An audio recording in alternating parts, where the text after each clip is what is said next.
আমাদের নেতা জনাব তারেক রহমান, আমাদের পার্টির ভারপ্রাপ্ত চেয়ারম্যান তারেক রহমান একটি কথা বারবার আমাদের সামনে যতবার বিভিন্ন সভা হয়েছে সেখানে তিনি একটি কথা বলতেন, 5ই আগস্টের আগের রাজনীতি এবং 5ই আগস্টের পরের রাজনীতি কিন্তু এক নয়।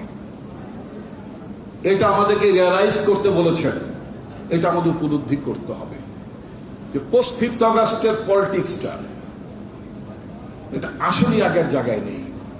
আওয়ামী লীগ এটা বুঝতে ভুল করেছিল এবং বুঝতে ভুল করেছিল বলেই তারা তাদেরকে এইভাবে লজ্জাজনক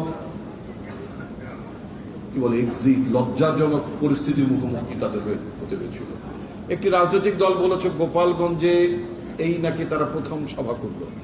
আমি অন্তত পক্ষে 3টি সভা করেছি গোপালগঞ্জে, হাজার হাজার মানুষকে নিয়ে, এমনকি খোপডুঙ্গি পাড়াতে, কোটালী পাড়াতে, দুটো উপজেলাতে এবং শহরেও। সেখানে হাসিনা সম্পর্কে আমি ক্যাটেগরিক্যালি বলেছিলাম, আপনি বারবার দাবি করতেন আপনি নির্বাচিত প্রধানমন্ত্রী ছিলেন, আপনি বারবার দাবি করতেন আপনার সরকার নির্বাচিত সরকার, আপনার এমপিরা বলতেন আপনার এমপিরা নাকি নির্বাচিত এমপি। আমি বলেছিলাম হাসিনা ক্ষমতায় থাকতেই আপনার সরকার নির্বাচিত সরকার নয়, আপনি নির্বাচিত প্রধানমন্ত্রী কখনো ছিলেন না। খোদ গোপালগঞ্জে কোটালী পাড়ায়, টুঙ্গি পাড়ায় যে নির্বাচনী যে কেন্দ্রগুলো ছিল সেখানে 10%-এর বেশি ভোটের মধ্যে ভোটারের মুড়ি বইতে, ব্যালটের মুড়ি বইতে সেখানে ভোটারের স্বাক্ষর ছিল না, ভোটারের সই ছিল না।